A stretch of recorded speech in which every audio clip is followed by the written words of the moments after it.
नमस्कार, मैं हूं अमित भारद्वाज और एक बार फिर आप सबसे जुड़ रहा हूं एशियावेल हिंदी के इस प्लेटफॉर्म पे।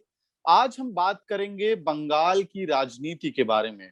मार्च के महीने में और अप्रैल के महीने में 8 चरणों में बंगाल विधानसभा के चुनाव कराए गए। ये वो दौर भी था जब देश में कोरोना आपदा का सेकेंड वेव, जिसको साइंटिस्ट या हेल्थ एक्सपर्ट्स कहते हैं, वो अनफोल्ड हुआ और देश में एक अलग सी त्रासदी दिखी, जहां ऑक्सीजन सिलेंडर्स की कमी थी, ऑक्सीजन की कमी थी, हॉस्पिटल बेड्स की कमी थी। और दूसरी तरफ बंगाल में एक कड़ी राजनीतिक चुनावी दौर का माहौल चल रहा था, जहां भारतीय जनता पार्टी, प्रधानमंत्री नरेंद्र मोदी, गृह मंत्री अमित शाह और बीजेपी के तमाम नेता जमीन पे थे ताकि वो ममता बनर्जी के तृणमूल कांग्रेस को हरा सके।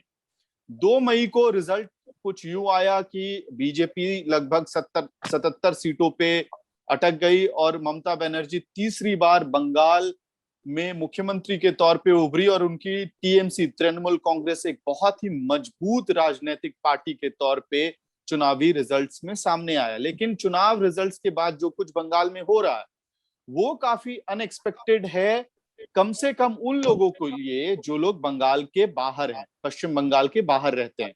पहले 2 मई की शाम से ही या 2 मई के दिन से ही, जिस दिन रिजल्ट आ रहा था पश्चिम बंगाल में, उस वक्त बंगाल में राजनीतिक हिंसा का दौर शुरू हुआ जो कई दिनों तक चला। और उसके बाद जब ये लगा कि पूरा मामला सेटल हो गया है, चीजें अब काम डाउन हो रही हैं पश्चिम बंगाल में, तो सीबीआई की टीम वहां पहुंची, अरेस्ट हुए नारदा स्कैम को लेके।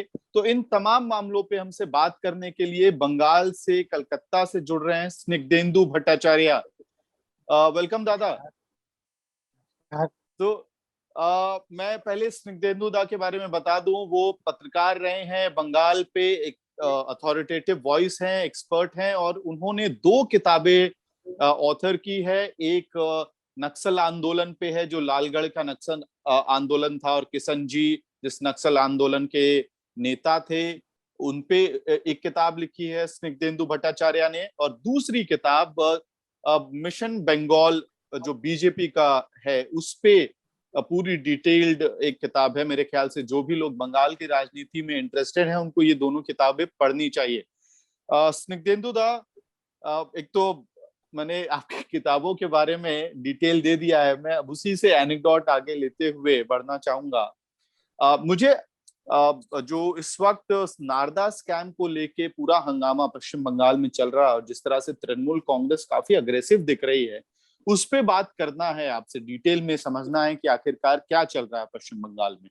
लेकिन उससे पहले जो देश में बंगाल के बाहर में रहने वाले दर्शक हैं हमारे, उनकी समझदारी के लिए, उनकी जानकारी के लिए मैं आपसे 2 सवाल पूछना चाहूंगा। जो पश्चिम बंगाल में, मैं भी वहीं था उस वक्त जब ये राजनीतिक हिंसा का दौर शुरू हुआ, आप वहीं हैं, लंबे समय से आप वहां की राजनीति को देखते समझते आए हैं। तो मैं आपसे समझना चाह रहा हूं कि जो 2 मई के दिन से, मतलब दोपहर से, जिस तरह का वायलेंस का पूरा एक दौर शुरू हुआ पश्चिम बंगाल में, क्या ये एक्सपेक्टेड था या कंप्लीटली अनएक्सपेक्टेड था, राजनीतिक हिंसा जिस तरह की हुई? देखिए, एकदम पूरा अनएक्सपेक्टेड तो नहीं था, क्योंकि इस बार चुनाव के कुछ दिन साल एक दो दो साल फिर सोचिए, लोकसभा चुनाव खत्म होने के बाद ही जी ये वायोलेंस का एक शुरुआत हुआ था। अब शुरुआत या खत्म बोलना ठीक नहीं है, क्योंकि बंगाल का जो हिस्ट्री है ये सब कुछ कंटिन्यूएशन है, चलते रहते हैं, एक्शन और रिएक्शन।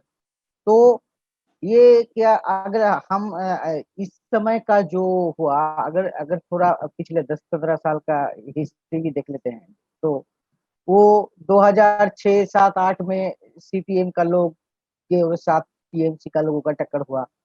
फिर टीएमसी 2011 में जीत जाने के बाद वो टीएमसी के लोगों ने काफी सारी जगह सीपीएम पर बदला लिया। जी वो बदला से बचने के लिए सीपीएम वालों भाजपा हो गया, और फिर भाजपा थोड़ा 18 सीट उसे मिल जाने के बाद ये पुराना सीपीएम वाला लोग और कुछ नया आरएसएस वाला लोग, ये सब मिलकर टीएमसी के साथ पंगा लेना शुरू कर दिया। तो 2019 के बाद फिर एक राउंड शुरू हो गया। ओके। और 2019 में रिजल्ट आने के बाद ही हमला हुआ था टीएमसी पर, भाजपा का सपोर्टर लोगों ने। अच्छा, 2019 के लोकसभा के रिजल्ट्स के बाद टीएमसी इस वायलेंस को कहते हैं कि इंग्लिश में टर्म है कि वाज फेसिंग द वायलेंस, वो सामना कर रही थी। यस, और उसका एपिसेंटर था ये भाटपाड़ा नैहाटी एरिया। अर्जुन सिंह जो टीएमसी से आकर भाजपा का एमपी बन चुका है, उनका जो इलाका है वो भाटपाड़ा नैहाटी में, और पूरा बैरकपुर इंडस्ट्रियल बेल्ट में ऐसा हुआ था, और बहुत काफी सारे जगह में भी। जी। फिर ममता बनर्जी खुद वहां प्रोटेस्ट पर चले गए थे नैहाटी में। तो वो एक समय था, फिर थोड़ा कम हुआ लेकिन चलता रहा। और फिर लोकसभा चुनाव आते ही ये दोनों तरफ से पूरा का पूरा इंडिकेशन था कि इस साल ये रिजल्ट आने के बाद कुछ तो धमाका होने वाला है। इन विधानसभा चुनावों के बाद इंडिकेशन था कि आशंका थी कि ऐसा ये सिचुएशन पहले होगा। से विधानसभा चुनाव के 3-4 महीने पहले से ही ये इंडिकेशन आ रहा था, क्योंकि एक तरफ भाजपा का दिलीप घोष वो तो खुलेआम बोल रहे थे कि बदल होबे, बदलाव होबे, there will be change and there will be revenge. Okay. वो खुलेआम बोल रहे थे, ये उसका सबसे फेवरेट स्लोगन था। और उधर टीएमसी के लोग भी बोल रहे थे खेला होबे, गेम ऑन। अब खेला होबे is not a direct threat in that language, but you can also interpret it in that way, as many ways possible, जितने भी in as तरीके many से ways। हम चाहे। हाँ, खेला होबे, खेला होगा। तो जी। अब इसको तो काफी सारे लोगों ने, कुछ लोगों ने ऐसा बोला कि खेला होबे मतलब okay, we are in the match, we are in the contest, so we will see we will fight it till the end। और कुछ लोग तो ऐसा होगा खेला हम तो दिखाएंगे। तो वो इंडिकेशन था। और this is one of the reasons that most people or most political observers and journalists and psephologists, most of them fail to see the wave against BJP. That is because whenever they went and wherever they went and they spoke to people, they found a great number of them as silent voters. So this time, this was not like in 2006. It was not like in 2011. Not in 2016. There were not so many silent voters. इतने silent voters नहीं थे। लेकिन मैं स्निग्धेंदु दा, मैं ये भी इसमें थोड़ा आपसे डिफर करूंगा कि बहुत सारे पॉकेट्स में जहां पे आपको साइलेंट वोटर्स मिलते थे, वो आइडेंटिफाई करना बड़ा मुश्किल हो गया था इन चुनावों में।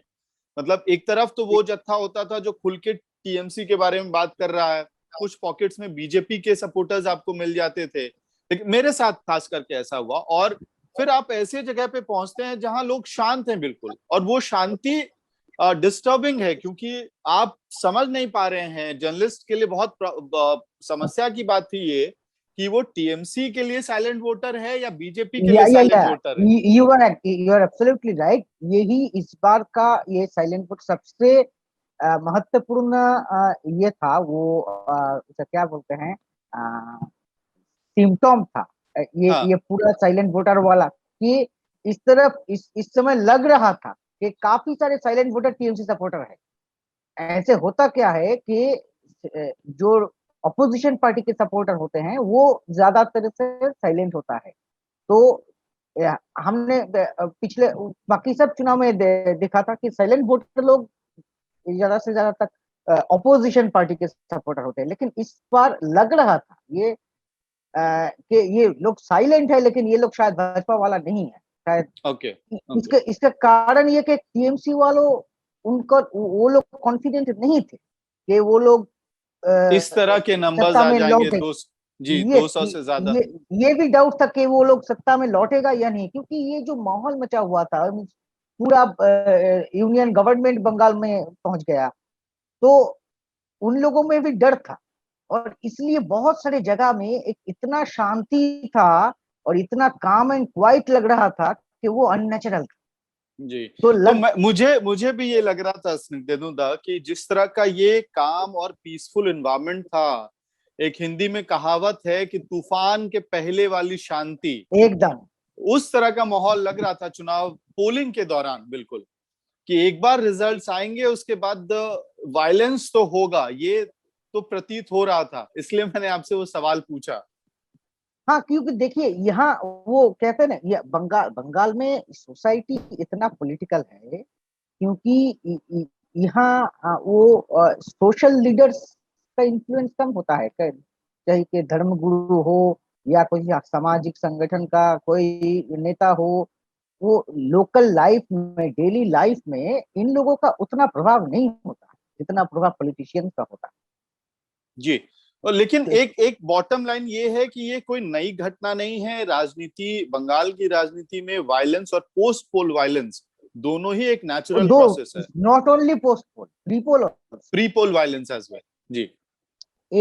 No election has happened without I mean political violence preceding and in the aftermath and जी। sometimes even during. जी। जी। ठीक है। थोड़ा अब यहाँ से हम लोग अगर फास्ट फॉरवर्ड करें इसमें, एक, हालांकि इससे पहले मैं एक छोटा सा क्लैरिफिकेशन आपसे चाह रहा था। मैंने भी ग्राउंड रिपोर्ट्स कुछ संस्थानों के लिए किया, उसमें ये बहुत स्पष्ट रूप से जो बीजेपी का दावा था कि हिंदुओं के खिलाफ ये राजनीतिक हिंसा हो रही है, ग्राउंड रिपोर्ट पे मुझे वो चीजें नहीं मिली। आपकी राय मैं जानना चाह रहा था कि बीजेपी का दावा कितना सही या गलत था। नहीं नहीं नहीं नहीं नहीं, ये तो क्योंकि वो वहां तो 16 तारीख तक नहीं, 16 नहीं, 8 9 9 10 तारीख तक, 2 से 9 तारीख तक हम लोगों ने गिनती किया था कि 20 लोग मौत का ये कंप्लेंट्स आया था, एलिगेशन आया था, 20 मौत हो चुका था जिसमें जी। पॉलिटिकल मर्डर का एलिगेशन था। तो इनमें से 9 भाजपा के सपोर्टर थे, 8 टीएमसी के भी सपोर्टर, और उधर एक आईएसएफ के सपोर्टर था, जी। एक सीपीआईएम का पार्टी मेंबर था, और एक उनका फैमिली वाले ने बोला कि वो पॉलिटिकल नहीं थे, जी। लेकिन जी। भाजपा ने डिमांड किया कि वो भी उनके सपोर्टर है। तो ये था, और इनमें से जो टीएमसी लोग मारे गए, ये कौन, ये क्या हिंद वो टीएमसी का अगर आप लिस्ट देखे, ये जो 8 जन, उनमें से कौन मुसलमान है, कितना लोग मुसलमान है, और हिंदू कौन है? तो इन हिंदुओं लोग, ये जो हिंदू लोग हैं, इन हिंदुओं को किसने मारा? Okay, right. ये पॉइंट है कि भाई टीएमसी के भी लिस्ट में हिंदू हैं, नहीं नहीं, ये बीजेपी के भी लिस्ट कम्युनल में नहीं था, हिंदू है। ये भाजपा के राजनीतिक। लीडर लोगों ने, जी। Yes, they tried to give it a definite political communal twist. जी। इसके पीछे कहीं ना कहीं एक लॉन्ग टर्म राजनीति की तैयारी भी होगी, क्योंकि अब उनको, यस, क्योंकि अब ये थोड़ा स्पष्ट हो रहा है कि बंगाल में भाजपा अब तक दो लाइन का एक बैलेंस करने का कोशिश कर रहा था। एक तो हिंदू वाला लाइन है और जी। एक डेवलपमेंट वाला लाइन है। ये जी। दो लाइन का बैलेंस करने का कोशिश कर रहा था, लेकिन अब ये जो चुनाव का रिजल्ट आया और जिसमें ये पूरा दिखा गया कि हिंदू वोट पोलराइज नहीं हुआ, आधा भाजपा का मिला तो आधा, करीबन आधा के आसपास टीएमसी को भी मिला। बहुत सारे हिंदू बूथ है जहां टीएमसी को लीड मिला भाजपा के ऊपर। जी। तो हिंदू पोलराइजेशन नहीं, लेकिन मुस्लिम पोलराइजेशन टोटली हुआ, और इसके लिए भाजपा ही जिम्मेदार है कि कांग्रेस का जो सपोर्टर था वो मुस्लिम लोग, बहुत सारे मुस्लिम कांग्रेस का पुराना सपोर्टर है, और इतना बड़ा सपोर्टर है कि उसे कांग्रेस के खिलाफ वोट देने से उनका दिल में दर्द होता है। जी। मालदा मुर्शिदाबाद में ऐसा कांग्रेस का सपोर्टर है मुस्लिम लोग। इस साल हम लोगों को बोल रहा है कि कुछ करने का उपाय नहीं रहा, भाजपा ने हम लोगों के सामने कुछ ऑप्शन नहीं छोड़ा, टीएमसी को जिताना है, ममता बनर्जी पार्टी में सत्ता में लौटे, उसके बाद हम लोग ममता बनर्जी के साथ पंगा लेंगे, जो करना है समझेंगे, फिर कांग्रेस को वोट डालेंगे। लेकिन अब कोई तो एक बड़े बड़े अबाउट, दुश्मन को रोकने के लिए जो मुस्लिम वोट बैंक था, माइनॉरिटी वोट बैंक था, वो पोलराइज हुआ, एन मास एन ब्लॉक टीएमसी की तरफ शिफ्ट हुआ। ये एक कहीं ना कहीं स्पष्ट रूप से दिखता है। दादा, मैं थोड़ा आगे बढ़ूंगा। अब जो बंगाल में हो रहा है, नारदा को लेके अचानक से नारदा, एक घोस्ट जिसको अंग्रेजी में कहते हैं, वो निकला है चुनाव के ठीक बाद। और जिस तरह से अरेस्ट करने का दौर चला, फिर ममता बनर्जी प्रोटेस्ट पे उतर गई। तो पहले तो ये मामला क्या है नारदा वाला, अगर आप उसको कैप्सूल में समझा पाए, और जो अभी अरेस्ट हुआ उसके पीछे वजह क्या है, कारण क्या है? अब देखिए, ये तो सबको दिखाई दे रहा है कि पिछले 2017 से सीबीआई ये नारदा मामला उसके हाथ में आया। तो 17 चला गया, 18 चला गया, 19 चला गया। अब भी सोचिए, करना था जी। तो चला गया। अब 21 में चुनाव आया, चला गया। अब फिर चुनाव खत्म होते ही सीबीआई को इसका सैंक्शन मिल गया गवर्नर से। बात यह जगदीप धनकर, जो जिनके पॉलिटिकल, मतलब हालांकि वो कॉन्स्टिट्यूशनल ऑफिस में है और वो तमाम आरोप टीएमसी लगाती है कि वो अनफेयर तरीके से प्ले करते हैं, तो उन्होंने परमिशन दी अरेस्ट का, जो अभी वर्तमान नए विधायक जो चुन के आए थे उन लोगों के अरेस्ट के लिए। जी। यस, तो ये तो एक मुद्दा हो गया, क्योंकि इनमें से एक कॉन्स्टिट्यूशनल बाईपासिंग का एलिगेशन आया कि अब ये एक दूसरा डिबेट है कि सीबीआई को किसी मंत्री को या विधायक को अरेस्ट करने के लिए लोकसभा या विधानसभा का स्पीकर का परमिशन लेना जरूरी है या नहीं। ये हम्म। एक अलग डिबेट है, लेकिन कन्वेंशनली ऐसे तो लिया जाता है। और इधर जी। कोर्ट में भी जब नारदा का मामला चल रहा था, तो उस समय को हाई कोर्ट भी बंगाल का स्पीकर को पूछा था जी। कि CBI ask for your permission. Permission. तो the speaker had answered that no, we haven't received any request from CBI at all. जी। तो अब बंगाल के स्पीकर पर तक कुछ नहीं पहुंचा। अब एक या 2 दिन के लिए शायद वो स्पीकर का जो सीट, चेयर था, वो खाली था। और उसी समय उस गवर्नर के पास वो चिट्ठी का सैंक्शन लग गया।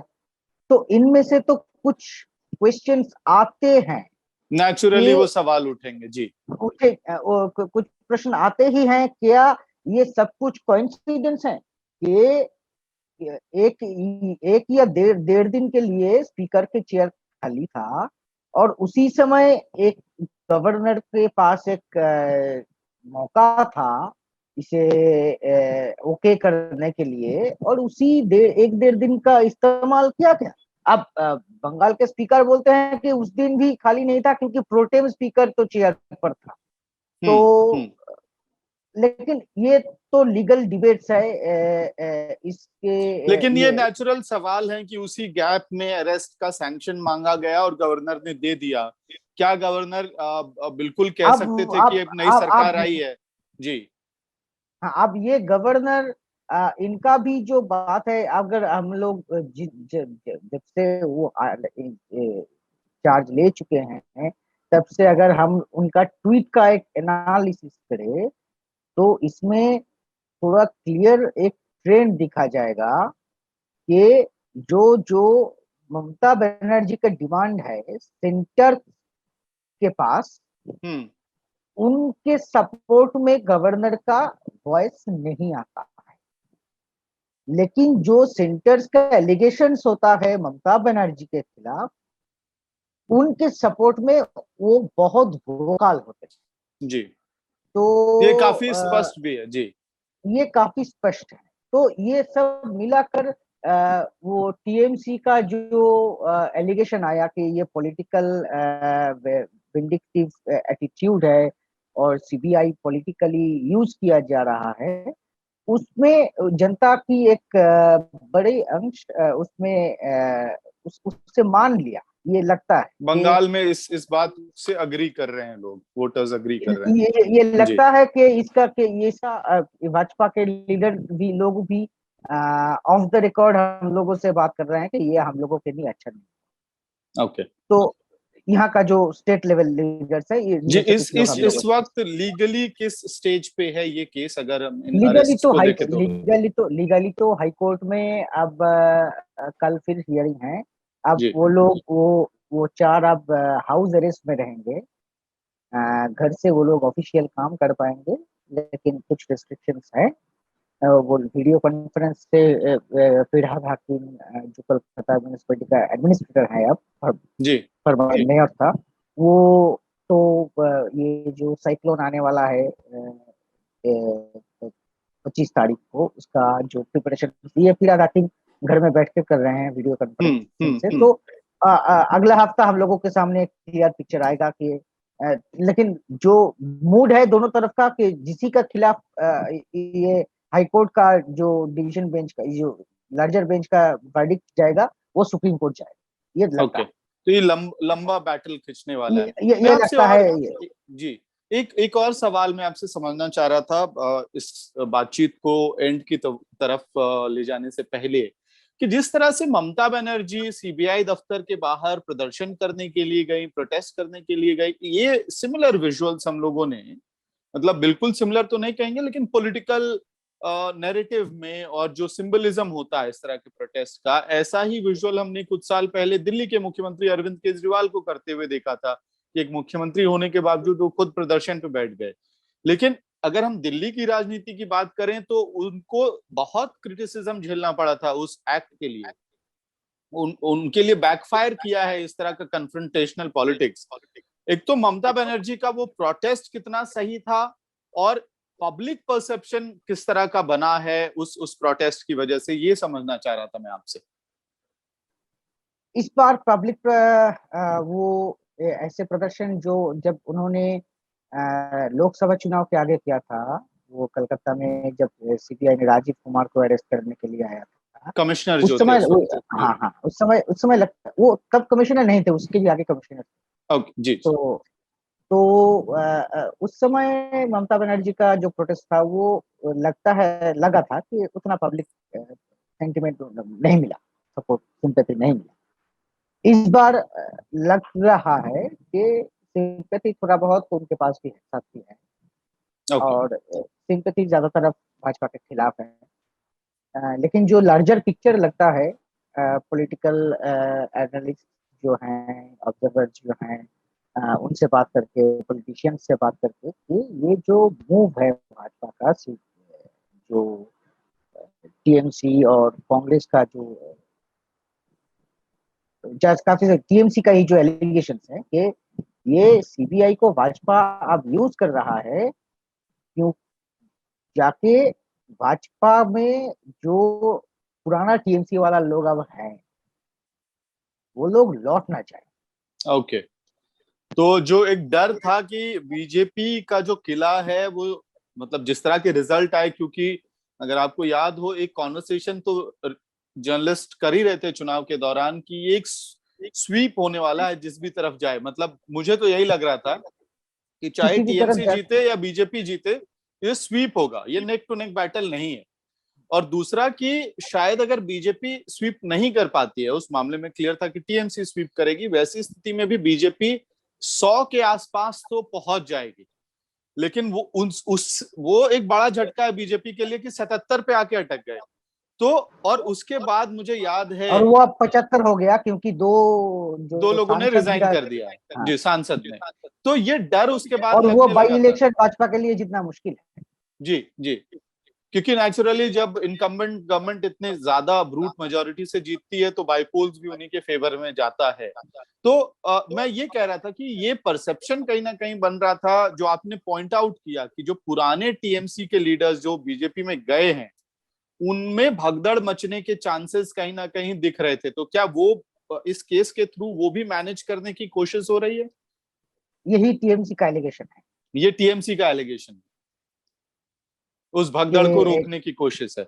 यस, कि वो लोग डर पहले तो पैसा दे के, या पोजीशन, पावरफुल पोजीशन का सपना दिखा के उन लोगों को ले आया। अब वो लोग लौट ना आए, इसीलिए उन लोगों को डरा रहा है। ओके। ये टीएमसी का एलिगेशन है और भाजपा क्लियरली बोल रहा है कि सीबीआई के साथ हम लोगों का कोई बात नहीं है, दोस्ती दुश्मनी कुछ नहीं है। सीबीआई कोर्ट के डायरेक्शन पे सीबीआई का काम कर रहा है, इसको पॉलिटिकल कलर देना पूरा का पूरा भूल है। ये भाजपा का लीडर्स लोग बंगाल में बोल रहे हैं। जी, एक और सवाल इसी से आता है कि जो लोग अरेस्ट हुए हैं वो लिस्ट अगर हम देखें, कौन कौन से लीडर्स हैं तेंदुदा जो अरेस्ट हुए हैं इसमें? इनमें से फिरहाद हकीम है, जो पहले से this is the third term he is minister. Subrata ji Mukherjee है, सुब्रत मुखर्जी है, veteran leader, again third term minister, but he is not just third term, he is the only surviving politician from pre 1977 era। मतलब वो 1972 का जो कांग्रेस गवर्नमेंट था, आखिरी Congress government, जी जी, उस साल का आखिरी कांग्रेस गवर्नमेंट पे भी ये सुब्रत मुखर्जी मंत्री थे। और फिर 34 साल का वाम फ्रंट का जमाना होने के बाद जब तृणमूल का सरकार आया तब भी सुब्रत मुखर्जी मंत्री, और तब से आज तक वो मंत्री ही रहा जी, वो है। और शोभन मदन चटर्जी मित्रा है जी, मदन मित्रा है। मदन मित्रा उस समय मंत्री था, अब नहीं है जी। और शोभन चटर्जी जो पहले मंत्री भी थे, कलकत्ता का मेयर भी थे, अब कुछ नहीं है, अब पॉलिटिकल वो बीच में बीजेपी में थे, बीजेपी में थे, फिर बीजेपी भी छोड़ दिया, लेकिन टीएमसी पर लौटा नहीं जी। तो अब पूरा पॉलिटिकली इररिलेवेंट है अब। ओके ओके, मैं ये सवाल इसलिए पूछ रहा था कि इस लिस्ट में उन टेप्स को देखें और इस लिस्ट को देखें हम, तो थोड़ा मिसमैच दिखता है। उस टेप में आपको उस वक्त के टीएमसी के स्टॉलवर्ड जिनको कहा जाता था और ममता बनर्जी के सबसे क्लोज एड माने जाते थे, मुकुल रॉय नारदा टेप्स में आप दिखते हैं। उसी टेप में शुवेंदु अधिकारी, मिनिस्टर पहले टीएमसी गवर्नमेंट में, वो उसी टेप में दिखते हैं। मुकुल रॉय अब बीजेपी में है, एक बड़े नेता के तौर में एक समय में उनको प्रोजेक्ट किया गया, पता नहीं इस चुनाव में क्या गड़बड़ी हुई कि उनको थोड़ा मुझे लगा साइडलाइन रखा गया था इस चुनावी प्रक्रिया में। शुवेंदु अधिकारी जो अब शायद नए ब्लू आइड बॉय हैं बीजेपी के और उनको प्रोमिनेंस दिया जा रहा है, ये दोनों लोगों को बहुत सवाल उठ रहा है कि आखिरकार सीबीआई इनके खिलाफ एक्ट क्यों नहीं कर रही है, इनके अरेस्ट नहीं हो रहे हैं, इनसे पूछताछ नहीं हो रही है। तो ये क्या एक सिर्फ पॉलिटिकल सवाल है या ये एक जेन्युइन सवाल नेचुरली उठता है अगर इस पूरे प्रोसेस को हम देखें तो? We can call it technical. CBI is calling it technical. Ji, because Mukul Roy was a Rajya Sabha member when this thing happened. Shubhendu Adhikari was a Lok Sabha member. Whereas these four were ministers here in the Bengal Assembly. So for them, the governor, ideally the speaker should be the authority. If there should be any authority, it should be the speaker. But somehow governor also had some say. But in the case of these two, Mukul Roy and Shubhendu Adhikari, the sanction should come from the chairman of Rajya Sabha and the speaker of Lok Sabha, respectively. So CBI says that we have filed our application before the Lok Sabha speaker, but we haven't got any sanction. But there is no news whether they at all gave any application before the chairman of Rajya Sabha for Mukul Roy. So these remains unclear. And ये मजेदार है स्मिता, ये argument काफी मुझे interesting लग रहा है कि आप जिन 4 लोगों के अरेस्ट के लिए गवर्नर से सैंक्शन लेते हैं, उसी वक्त नंदीग्राम का एक नया विधायक है जिसका नाम शुवेंदु अधिकारी है, तो उसके क्या उस चिट्ठी में शुवेंदु अधिकारी का नाम है या नहीं है? और नहीं है तो क्यों नहीं है? क्योंकि उस समय शुवेंदु अधिकारी लोकसभा का मेंबर, लेकिन अब तो इन्वेस्टिगेशन है, अब तो नंदीग्राम के विधायक हैं वो। हाँ, हो सकता है, लेकिन जो उस समय जिस हाउस का रिप्रेजेंटेटिव था जी, उसी हाउस से मांगना पड़ेगा। अच्छा, अभी भी अगर एक्ट करना है तो अब जो उस मतलब अगर 2021 जिस समय ये स्कैम हुआ था, जी जी, उस समय वो जो हाउस में लेकिन अब अगर 2021 में किसी को एक्ट करना है किसी पॉलिटिशियन के खिलाफ, तो वो प्रेजेंट हाउस के स्पीकर या गवर्नर से सैंक्शन लेगा या फिर लोकसभा से या राज्यसभा से लेगा, जहां का वो प्रीवियसली मेंबर था। प्रीवियसली। अच्छा, ठीक है। तो ये थोड़ा टेक्निकल पेचीदा मामला है इस पे। Yes, ji. and these are also being contested and argued by both sides. So we are not legal experts, so the things are not. इससे थोड़ा अवॉइड करते हैं इस डिस्कशन को हम। आखिर में मैं आपसे समझना चाहूंगा कि शुभेंदु अधिकारी पे हमने बात की। शुभेंदु अधिकारी अब विधानसभा में, जिन्होंने नंदीग्राम में ममता बनर्जी को हराया, वो विधानसभा में बीजेपी के लीडर हैं, लीडर ऑफ अपोजिशन है, if I am not wrong. तो Yes. अब जो पॉलिटिक्स का जो जर्नी है पश्चिम बंगाल में, राजनीति का जर्नी है विधानसभा में और विधानसभा के बाहर, वो किस तरह से चेंज होता हुआ दिख रहे हैं आप? क्योंकि शुभेंदु अधिकारी दिलीप घोष से एक स्टेप आगे दिखते हैं अग्रेशन के मामले में और जिस तरह से वो बातचीत करते हैं। हाँ, देखिए, अब मुझे लगता है कि ये थोड़ा कुछ महीना थोड़ा एक नया पॉलिटिकल बिगिनिंग का फॉर्मेटिव फेज रहेगा। तो this is now a phase where a lot of things will change in within BJP. It could be state level leadership. It could be central in charge. It could be central policy, overall approach, the key people involved. So a lot many changes because this brainstorming is happening now. Okay. About why this happened, and so I think it is very difficult to predict right now which way Bengal politics will go towards. But there is one definite indication. ये है कि अगला दिन में भाजपा का communal angle पे campaign और जोरदार होगा, इंटेंसिफाई होगा जी, और इंटेंसिफाइड होगा। और उनका सबसे बड़ा मुद्दा बंगाल में ये होने वाला है कि हिंदू खतरे में। ये और मुझे इसके पीछे कारण भी लगता है कि जिन सीट्स में जिस तरह के नैरेटिव से बीजेपी को फायदा हुआ, बहुत सारे जर्नलिस्ट इंक्लूडिंग यू जो आप बंगाल को बेहतर समझते हैं, मेरी राय थोड़ी उस पर डिफर करती है कि बीजेपी का ये जो 77 का आंकड़ा है वो कहीं ना कहीं पोलराइजेशन वाले प्लैंक से उनको बहुत ज्यादा बेनिफिट मिला था। हाँ, शायद एडिशनल फैक्टर्स वो उस जो शानदार रेसिपी बनाने की तैयारी थी बीजेपी की और उनको लगा था शायद इकलौते पोलराइजेशन के फॉर्मूला से चुनाव जीता जा सकता है, वो कम पड़ गया। कुछ और इंग्रेडिएंट्स और मसाले चाहिए थे इस चुनाव को आगे बढ़ाने के लिए, मतलब उस सफर को आगे बढ़ाने के लिए। वो 6-7% स्विंग वोटर्स की बात जो हम कर रहे थे उसको अपनी तरफ खींचने के लिए वो इंग्रेडिएंट्स कम पड़ गए। लेकिन मैं ये समझना चाह रहा हूं कि क्या शुभेंदु अधिकारी पश्चिम बंगाल की राजनीति में दिलीप घोष को रिप्लेस कर सकते हैं? क्या वो खतरा मंडरा रहा है इस वक्त बीजेपी में?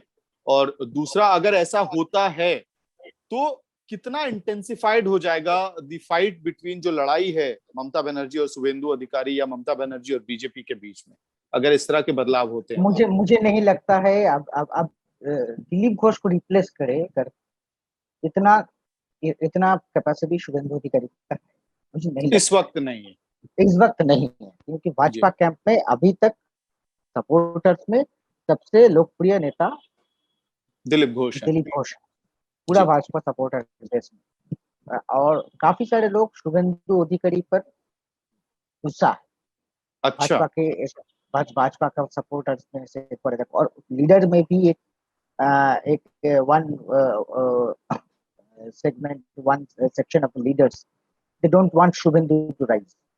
And they're also citing, दिखा रहा है कि देखिए शुभेंदु आया, वो खुद नंदीग्राम जीता ठीक, लेकिन उसका जो अपना जिला है पूर्व मिदनापुर, और उसने जो बोला था कि पश्चिम मिदनापुर और पूर्व मिदनापुर पूरा का पूरा साफ कर देंगे, वो झारग्राम साफ कर देंगे, वो बोला था कि मैं दिलीप घोष हाथ मिलाकर ये 3 जिला से टीएमसी साफ कर देंगे। लेकिन वहाँ तो भाजपा साफ हो गया, मतलब उनका जो लोकसभा में जो लीड था वो लीड तो टीएमसी ले लिया। तो शुभेंदु का अपना जिला जो वो आधिकारिक हमले का गढ़ था, वहां तो मैक्सिमम सीट टीएमसी को मिला।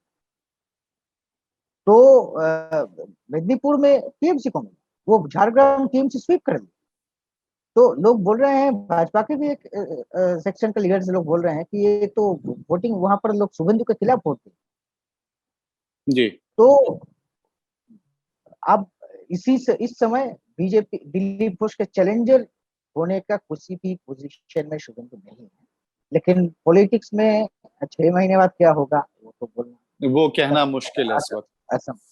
ओके ओके श्रीतेंदु दा, बहुत बहुत थैंक यू, धन्यवाद आपका, आपने टाइम निकाला और ये जो माइन्यूट डिटेल्स हैं, चाहे वो राजनीतिक हिंसा की हो या नारदा स्कैम और अरेस्ट से जुड़ा हुआ है, वो समझाया आपने हमको, और खास करके बीजेपी में क्या होने वाला आगे आने वाले समय में उस पर भी आपने लाइट दिया, इस रोशनी डाली, उसके लिए बहुत बहुत धन्यवाद। और उम्मीद करता हूं कि आप और आपके परिवार के लोग इस वक्त सुरक्षित हैं और कोविड का समय है। जी धन्यवाद। Hope you two are well. जी जी जी, थैंक यू।